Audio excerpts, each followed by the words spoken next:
Now then, here we are, me and Van finally back together, reunited after 4 very frustrating weeks apart.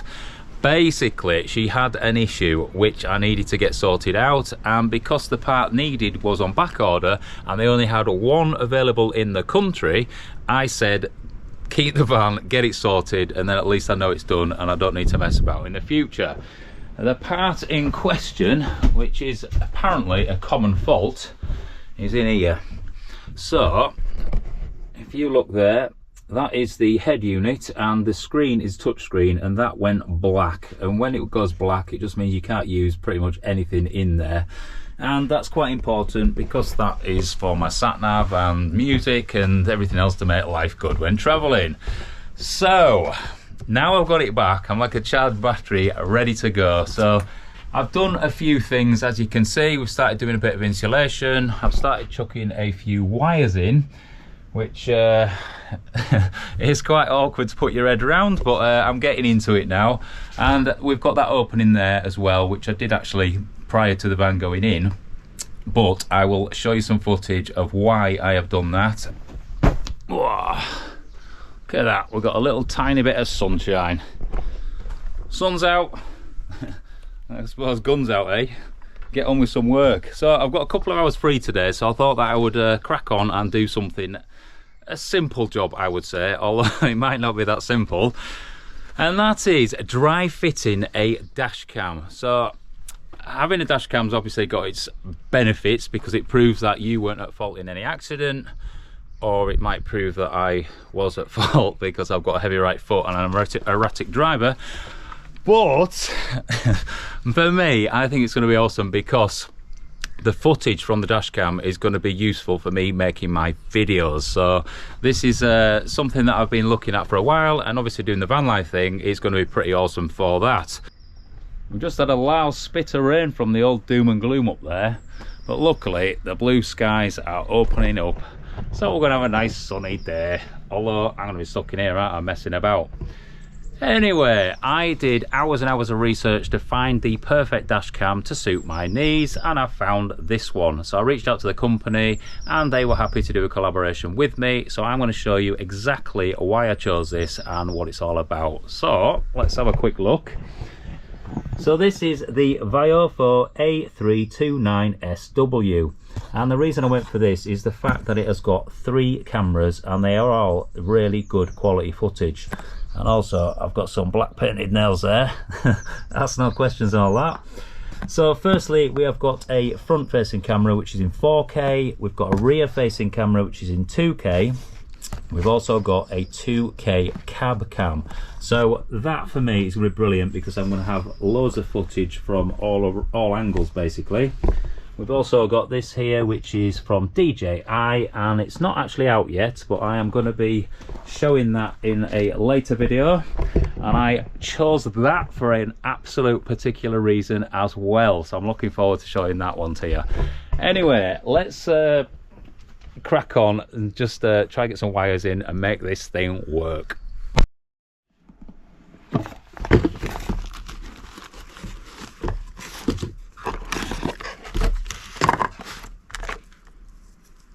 The first job then is to find a place to mount the rear camera. This actually comes with a hinge section here, which means you can adjust the angle at dangle, so I think pretty much you can go anywhere on there, but I'm thinking stealth. I want this to be hidden out of the way so it's sort of unseen, because it's quite an easy thing just to knock off. So if it was high up, fair enough, it'd be out of the reach of most people, but I just thought let's hide it away. So this is my plan.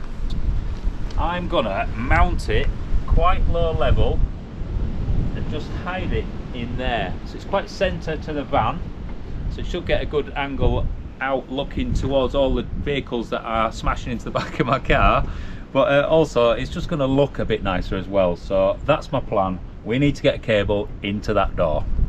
Just take all these clips off and take this panel off. Quite lucky with this panel because this isn't the original one to the van, but it is kind of nice, so I think I'll end up keeping this. Just a bit more robust, being that sort of metal checker plate.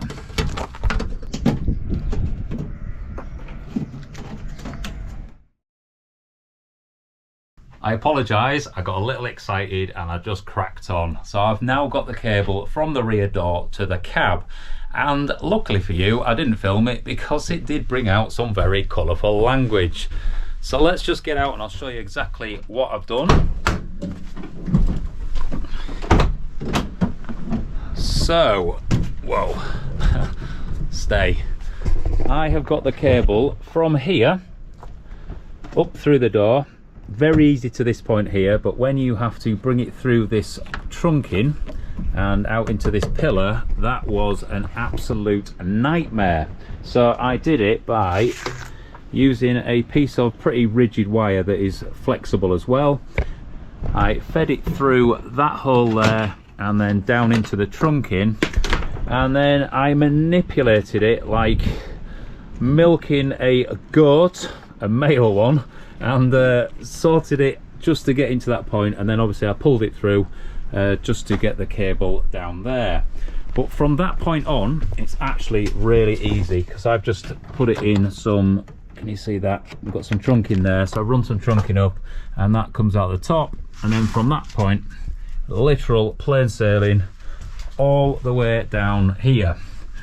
Now, I felt very lucky at this point because this split trunking was already part of the van, so I don't know whether the previous owner has done it just to sort of future-proof it, but it didn't have a cable in it.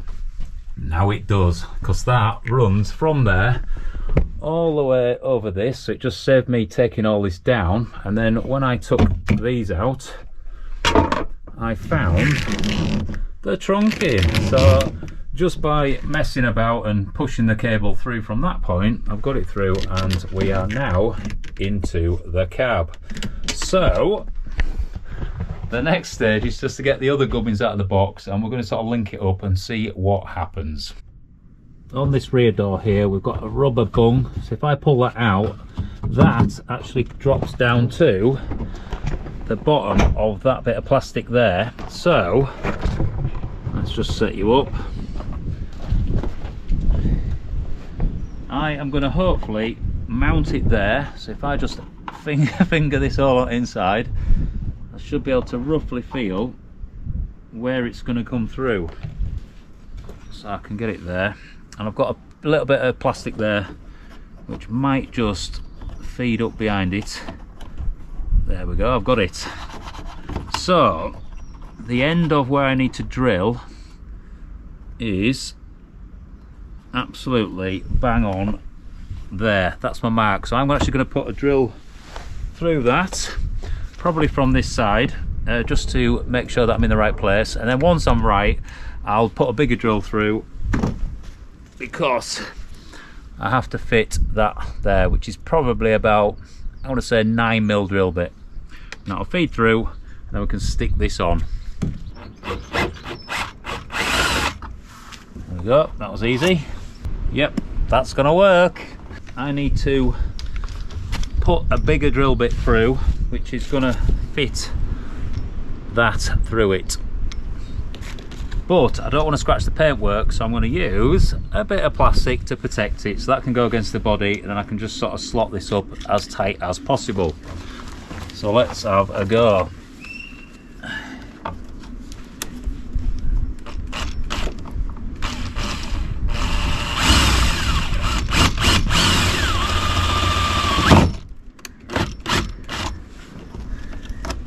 Let's check if I can feed this through. Find my little hole. We're up. Yes, there we go. So now I can stick that on and it can stay there permanently, unless there's an issue with the camera angle, then I might have to replace it. But that to me is the most least invasive way of fitting this camera. So I just need to link these two up together, but first I'm going to replace this rubber bung that's sat in there, so the cable needs to come through this. So I'm going to drill a hole right in the centre, which hopefully will stretch around this, and then once it's replaced it will just maintain the whole door's dust and waterproofing. There we go, nice and simple. Pop that back in there. Absolutely perfect. So I am going to actually screw this together now, but it's only a temporary fit just to test everything out, because I don't want to stick the camera until I know that it's exactly right and working. And once it's done, I'll probably heat shrink that just so it's nice and tidy and a more of a complete job.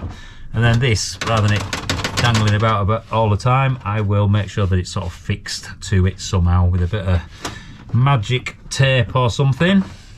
So let's get into the cab and then see if we can get it all working.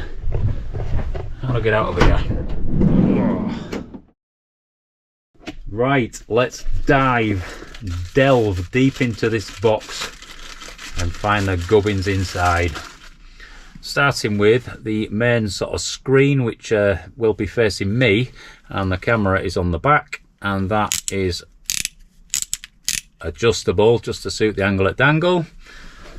And then the cab camera again is similar. We've got a glue pad on it there so we can stick it somewhere, and again we have got a fully adjustable angle at dangle. And then we've got extra couple of cables just for linking stuff together, and this is the one I'm after because it's the 12-volt cigarette lighter adapter, which I am going to temporarily fit it into just to make sure that everything's working. Can't get in there, I'm not strong enough. So that and this lengthy cable with some USB-C, is it? We'll link into that, plug it in, and then at least we'll have a bit of power. But I will be hardwiring this, so I've actually got the hardwiring kit with it, and that just means that I can run it off a fuse, which is a live one from the actual van. So even when I'm not in the van, it can still record, just in case anything tragic happens. So we need to power this up. Oh yeah, we need to put a micro SD card in first. So let's dig that out. We're gonna just pop that in here. Which way around does it go? Oh yeah, it does have a little tiny diagram. Click that in. Grab the power lead. Pop that in there. Power. Let's see what happens, eh? Can you see that? Too much of a reflection. Oh, there we go. We've got some screen coming on. Language English. GMT plus 0. Speed units. So I am in the UK, so I'm going to do miles per hour. Format SD card. Okay, yes. Memory card format successful. There we go. Oh, it talks to you. The front camera is working well. Some nice colour through that. Look at that blue sky. So now let's plug in this rear camera and see what's happening. It is just dangling out the back, so it's not really going to show any footage or anything, but all we do is click that in. Oh, I've gone into the menu, and there we go. Straight away we have got the rear camera in that top corner. That's so simple. Literally so simple. The hardest bit is getting the wire in, and then obviously now it's dead easy. Right, I have been faffing around for the last hour or so, listening to the rain, and I have finally come up with a plan. Starting with this, I've stuck it to the windscreen, high up, out of the way, and in a place where all the cables are just going to get lost quickly, rather than dangling about and making it look ugly. It's not in my line of vision, which is perfect. It's just taking a little bit out of my skyward view, which means that if I'm getting attacked by a pterodactyl, I might not see it coming. But it is definitely the neatest place for it. So from there, the cables are literally going to be up tight and lost into this trim section here, which I've taken down. This is the trim in question, and I've attached the internal camera to it and drilled a little hole there which the cable's going to come through and feed it. So that luckily goes on and off very easily. I've also taken off another trim here, which is this one, and again this comes off very easily. So thus far it has not been very invasive. So cable wise, I have now dug out the hard wire cable, which is this one here, and I am currently feeding it from this point up through here, and then once it's here I need to get it over the top, through here and down this pillar. Boom.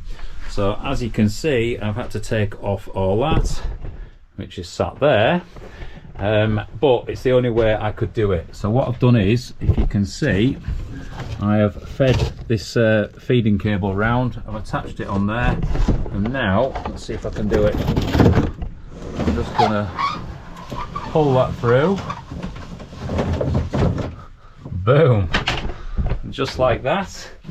And this is the one that is going to go to the fuse board under the seat, hopefully. And then once I've got that done, that will plug in and give it power whilst the ignition's on. Something like that. But I'm also going to do a permanent live to it as well, which means that it will record even when I'm not near the van. And it's got its own sort of special voltage system, so it will shut itself off if the battery voltage is going too low. So that's kind of clever. I've put the cable there into some 25mm trunking, which just protects it all the way down this pillar. Let's see if we can see it somewhere. There it is, and it ends up right down at the bottom of that, so I might just be able to drill out there and then pull it through somehow to get to my fuse board. That is the plan. So we can now fit all the trims back.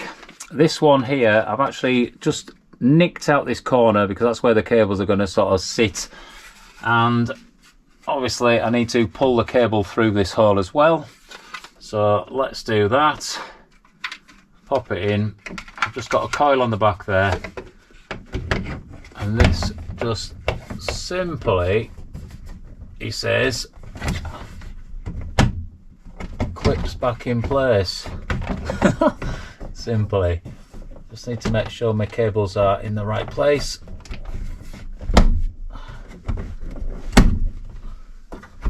And that is it. Look how neat that is. That's all it is, just these little cables showing there. So all I need to do, plug that in, and we're happy. So I have hardwired the dash cam into the fuse board, which is beneath the passenger seat, and because I am a completely unqualified auto electrician, I am not going to show you exactly what I've done, but I will show you the steps I took just to get to where I am. And obviously it's all working now. I just need to get on that road and test it. But firstly, I used this YouTube channel called the Fuse Box Info, and on here basically it has every single vehicle going, and it will show you all the different fuse boards for particular vehicles. This is my vehicle currently, so as you can see, that fuse board there relates to that one there.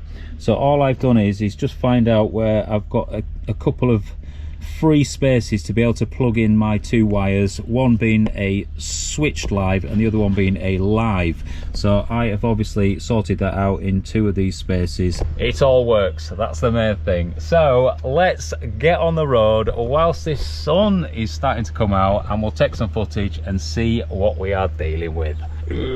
This is exciting. Let's start her up,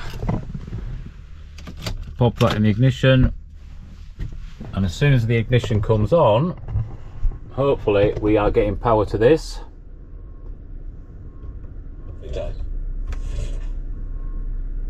There we go. On we go. So everything is coming on there.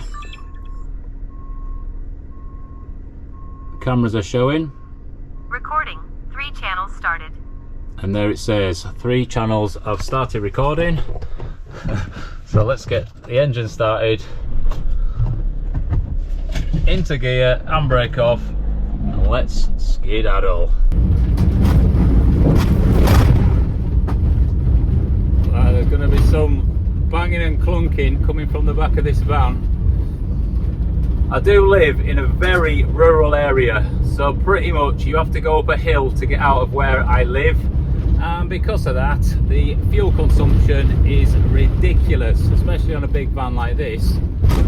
On the flat I should be sort of getting 32 miles per gallon, and currently after leaving home I am now on 13.4 miles per gallon, which is costly, especially with the prices that the fuel is at the minute. And I think me living where I live, because there is no connection to the rest of the world, because there's no public transport, I think I should be getting cheaper fuel. Let's get that to the government, because it's just not fair on people who live out in the country. Anyway, we're here to have a look at this dashcam footage. So let's click that button there and save what I've just filmed coming up there. There we go. That's all we have to do. One simple press. And now we are cruising. Well, that's interesting. On the camera itself, it is currently telling me my speed, which is very accurate. So that's working through its own GPS system. It's nice to be out really. I've been stuck in van messing about, doing things in the back, so just to come out for a ride is quite refreshing. And I'm gonna now pick up a couple of items for my old van, which I am going to be selling in the next couple of weeks. I just need to make sure that it is ship shape before I do so.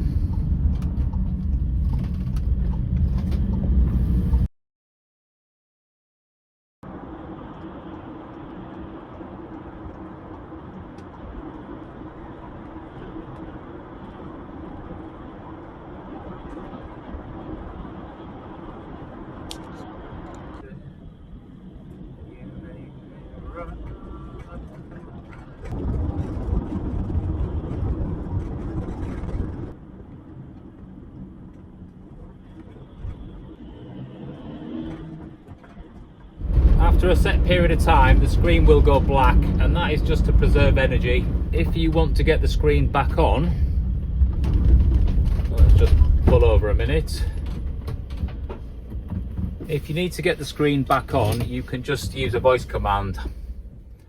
Show front camera, and then it comes on. Show rear camera. And even if you have the front camera just showing, if you press the record button, Video protected. that section of video footage will be protected, and it's actually protecting all 3 cameras, so it doesn't matter what you're looking at on the screen, it will film all 3 constantly. So now let's have a test and see if we can set it up to my phone, although you are my phone. So let's take you off. As you can see, that's where it is there. But what I'm going to do is get in and look at the app and get that set up. Starting it up.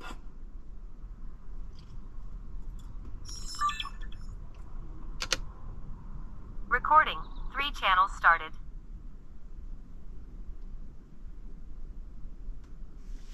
Wi-Fi enabled. So because I turned it off and the Wi-Fi was already connected, this will be flashing until I actually connect my phone. So if I go into my settings and click on Wi-Fi, it should come up with the VIOFO, which it does. I'll click on that. Wi-Fi connected. And there we are, we're connected. So what I'll do is go to the app, click on the app, and then this should now connect straight to the camera.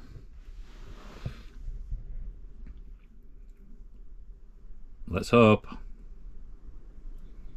Boom, there we have it. So this is showing all 3 cameras at the minute. Show front camera, show rear camera. So that's that, innit?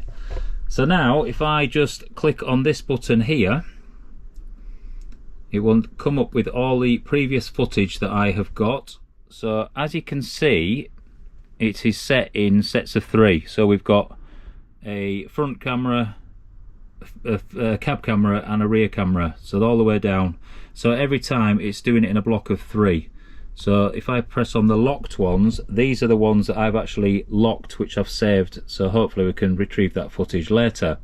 If I click on the settings button, it will load in a couple of seconds, and here we have an absolute plethora of things to adjust. We've got the exposure from each camera, we've got the resolution from each camera, there's just different sensors you can change, and obviously all the things just to do with like the date format and time zone and everything like that. You can add your own number plate to the screen when it's recording, just so you have a verification that it is your vehicle that you are driving in, and this just goes on forever. So I'm not going to explain all that. I'll just know for me that it will do exactly what I want it to do, and that is record footage from 3 different angles, which means I can then use that footage in my videos. And if the worst was to happen and I did have some sort of collision, at least I have the video backup as evidence, just to sort of prove it wasn't my fault, hopefully. So anyway, that is overall bloody damn awesome, and I am very impressed with it. This dash cam is going to be absolutely awesome for me. I am looking forward to showing you guys some of the footage, which is going to be pretty spectacular, because I'll be traveling around in this van to far off places, and it's just great knowing that I can capture some of those moments that you don't have the camera in hand to capture, because I'm already filming as I am on the travel. So there we go, it's going to be awesome. Anyway, again, link in the description. Have a look at that just in case you are interested in this, and there's going to be a few more products coming your way as well, which I am going to showcase, and these are all products that I have chosen myself to actually utilize in this van. So it is definitely going to be a bit of a journey on the van build, but also that is going to be a journey through life into the depths of beyond, and we'll see where we end up, eh? Anyway, from me and the beautiful van, we'll see you at the next one. Take care.